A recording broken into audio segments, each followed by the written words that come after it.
నమస్తే, welcome to our channel. నేను సిరి. హైదరాబాద్లో అయితే అక్రమ కట్టడాల కూల్చివేత అయితే కొనసాగుతుంది. అయితే ఇక్కడ అందరికీ ఒక సందేహం అయితే వస్తుంది. ఏంటంటే గత ప్రభుత్వంలో కూడా అక్రమ కట్టడాల కూల్చివేత జరుగుతుందని చెప్పేసి అయితే చాలాసార్లు మనం విన్నాం. అయితే ఎందుకు జరగలేదు, ఆ టైంలో ఆ ప్రభుత్వ హయాంలో ఎందుకు జరగలేదు? ఇప్పుడు మరి కాంగ్రెస్ హయాంలో అయితే మరి అక్రమ కట్టడాలు ఎక్కడున్నా కూడా కూల్చివేస్తున్నారు. అండ్ ఇక్కడ చూసుకున్నట్టయితే మరి కన్వెన్షనల్ ఏదైతే ఉందో దాని అక్రమంగా ఆక్రమించిన స్థలంలో కట్టింది ఏదైతే ఉందో దాని అయితే కూల్చివేత పనులు కూడా స్టార్ట్ అయిపోయినాయి. మరి అప్పుడు ఎందుకు కాలేదు, ఇప్పుడు ఎట్లా సాధ్యమైంది అనేది మనకు వివరించడానికి మనతో పాటు ఉన్నారు ప్రముఖ సినీ క్రిటిక్ యజ్ఞమూర్తి గారు. నమస్కారం సార్. నమస్తే సరే. సార్, ఇప్పుడు చూస్తుంటే గత ప్రభుత్వంలో కూడా చెప్పిండ్రు ఏమంటే అక్రమ కట్టడాలు ఏమున్నా కూడా మేము కూల్చేస్తామని చెప్పేసి. కొంతవరకు ఏదో కూల్చేసినట్టు అనిపించింది, కానీ తర్వాత మళ్ళీ దాన్ని వెనక కూడా చూడలేదు కన్వెన్షన్ది. కానీ ఇప్పుడు మాత్రం చెప్పినప్పటి నుంచి కూడా అక్రమ కట్టడాలు ఏదైతే ఉందో వాటిని గురించి చేస్తున్నారు, కూల్చివేస్తున్నారు కూడా. ఇప్పుడు కన్వెన్షన్ హాల్ ఏదైతే ఉందో దాన్ని మొత్తానికైతే ఎంతవరకు ఉందో, ఎంతవరకు అయితే ఆక్రమించారో ఆక్రమించిన దాన్ని కూల్చివేయడం జరిగింది.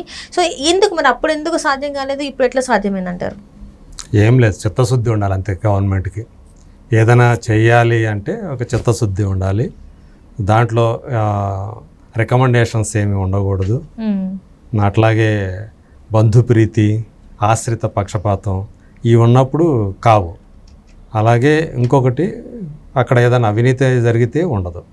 సో ఇప్పుడు దాకా ఎందుకు జరగలేదంటే అట్లాంటివి ఏమైనా ఉండయ్యా, ఎందుకంటే అది ఆక్రమణ చేశారు, ఆక్రమించుకున్నారు కన్వెన్షన్ అనేది అది కట్టినప్పటి నుంచి ఉన్నటువంటి ఆరోపణలే.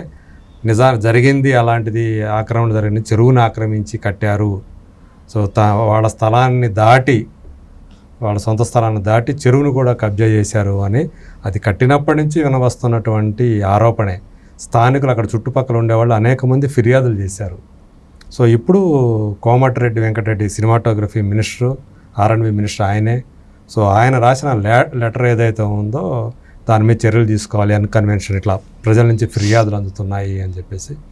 సో ఇప్పుడు ఏదైతే గతంలో ఉన్నటువంటి ఒక వింగ్ ఏదైతే ఉందో హైదరాబాద్ మున్సిపల్ కార్పొరేషన్కి, దాన్ని పక్కకు పెట్టి ఈ ఎంక్రోచ్మెంట్స్ మీద ఉన్నటువంటి వేరే వింగ్ని ఇప్పుడు హైడ్రా అనే దాన్ని ఏర్పాటు చేసి, సో అంటే ఏదైతే ఈ ఎంక్రోచ్మెంట్స్ జరిగిన ఈ ప్రధానంగా చెరువులు ఆక్రమించుకొని ఎక్కడైతే కట్టడాలు జరిగాయో వాటి మీద దృష్టి సారించడం ఈ హైడ్రా చేసే పని. అట్లాగే ఉస్మాన్ సాగర్ కానివ్వండి, హిమయత్ సాగర్ ప్రధానంగా అక్కడ దృష్టి పెట్టారు అని చెప్పేసి వినవస్తూ ఉంది. అందులో భాగంగా మనం చూసాం రీసెంట్గా రంగారెడ్డి శంకరపల్లి దగ్గర ఉన్నటువంటి జన్వాడ ఫామ్ హౌస్ అనేది ఈ మధ్య వార్తల్లోకి రావడం కూడా మనం చూసాం.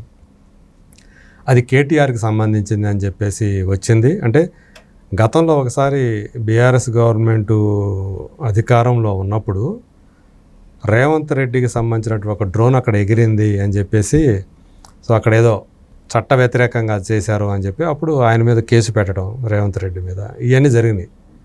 అప్పుడు అది ఆ ఫామ్ హౌస్ ఎవరిది అంటే కేటీఆర్దనే అన్నారు. ఆయన అది నాది కాదని అప్పుడు చెప్పలేదు. సో ఇప్పుడు జన్వాడని అంటే అది ఎంక్రోచ్మెంట్ అయిందా లేదా అని చెప్పేసి కమిటీ ఏదైతే వెళ్ళిందో సర్వే చేయడానికి వెళ్ళినప్పుడు అది ఎంక్రోచ్మెంట్ అని చెప్పి తేలింది. ఇప్పుడు దాన్ని కొలగొడతారు అనగా దాని ప్రదీప్ రెడ్డి అనుకుంటా దాని యజమాని, ఆయన కోర్టుకి వెళ్ళటం, కోర్టు కూలంకషంగా దీని మీద విచారణ చేసి అది అయితేనే, అది ఎంక్రోచ్మెంట్ గురైందని నిర్ధారణ అయిన తర్వాతనే చేయండి అని చెప్పేసి కోర్టు కూడా చెప్పడం ఇవన్నీ జరిగినాయి. ఇప్పుడు అది నాది కాదు, కేటీఆర్ నా స్నేహితుడిది, నేను లీజుకు మాత్రమే తీసుకున్నానని ఇప్పుడు అంటున్నాడు ఆయన. మరి గతంలో ఎందుకు అనలేదు అప్పుడు డ్రోన్ ఎగిరినప్పుడు అని చెప్పి చాలామంది క్వశ్చన్ చేస్తున్నారు. సో ఇట్లా ఇప్పుడు అంటే ఎవరైతే ప్రతిపక్షంలో ఉండారో వాళ్ళ ఆస్తులకి సంబంధించినటువంటి వాటి మీదే కనుక చర్యలు జరుగుతూ ఉంటే ఖచ్చితంగా విమర్శలు వస్తాయి. అందులో స్వపక్షం వాళ్ళు కూడా ఉండి వాళ్ళవి కూడా ఆ ఆక్రమణలు తొలగిస్తే అప్పుడు ఇది చిత్తశుద్ధితో చేస్తున్నటువంటి పనిగా మనం భావించాలి. సో కేటీఆర్ ఇక్కడ ఒక ఆరోపణ కూడా చేశారు. Ponguleti Srinivasareddy minister, revenue minister ఎవరైతే ఉన్నారో ఆయన కూడా చాలా చెరువులు ఆక్రమించుకొని కట్టడాలు ఉన్నాయి, ఆయన బిల్డింగ్లు ఉన్నాయి. అట్లాగే పట్నం మహేందర్ రెడ్డిది, అలాగే జి వివేక్, వీళ్ళయి చెరువులు ఆక్రమించుకొని వాళ్ళు బిల్డింగ్లు కట్టారు అని చెప్పేసి కూడా ఆయన ఆరోపణ చేశారు. సో దీన్ని బట్టి మరి ఇప్పుడు నిజంగా అవన్నీ కూడా వీళ్ళ అంటే హైడ్రా ఏదైతే ఇప్పుడు ప్రస్తుతం చేపట్టిందో మాజీ ఐపీఎస్ అధికారి రంగనాథ్ ఆధ్వర్యంలో, ఆయన కమిషనర్గా ఉన్నారు కదా, సో ఇప్పుడు అందులో భాగంగా ఎన్ కన్వెన్షన్ని మొట్టమొదట కూలగొట్టారని చెప్పేసి అనుకోవాలి. 3 ఎకరాల స్థలంలో ఏవైతే ఉన్నాయో ఆక్రమించుకుంటారో వాటినన్నింటినీ కూడా కూలగట్టారు.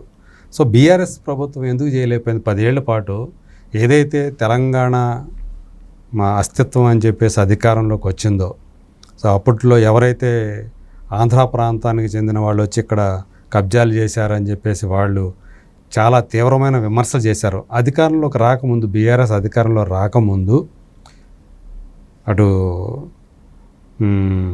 చాలా స్టూడియోలకి ఇచ్చిన స్థలాలని మేము స్టూడియోలకి ఇస్తే అందుకు విరుద్ధంగా వేరే వేరే కార్యకలాపాలు చేస్తున్నారు, వాటిల్లో వేరే వాటికి ఉపయోగిస్తున్నారు, మిస్యూజ్ చేస్తున్నారు అని చెప్పేసి బీఆర్ఎస్ వాళ్ళు చాలా గొడవలు చేశారు. అప్పుడు మనకు అందరికీ తెలుసు అది. అందులో ఎన్ కన్వెన్షన్కి సంబంధించి కూడా చాలా వాళ్ళు ఆరోపణలు చేశారు. అలాగే కె రాఘవేంద్రరావు గారి చెందినటువంటి ఇప్పుడు ఏదైతే ఆర్కే సినీప్లెక్స్ ఉందో దాని మీద కూడా ఆరోపణలు చేశారు. ఇది యాక్చువల్గా స్టూడియోకి ఇస్తే అంటే సినిమా అభివృద్ధిలో భాగంగా స్టూడియో డెవలప్మెంట్ కోసం ఆయనకి రాఘవేంద్రరావు గారికి ఇస్తే ఆయన స్టూడియోలు కాకుండా సొంత కమర్షియల్ పర్పస్ కింద ఆయన థియేటర్లు కట్టారు అక్కడ అని చెప్పేసి దాని మీద అప్పుడు ఆరోపణలు చేశారు, గొడవలు చేశారు అగ్రనాయకులే. మరి వాళ్ళే అధికారంలోకి వచ్చిన తర్వాత ఆ చర్యలు ఏమైనాయి?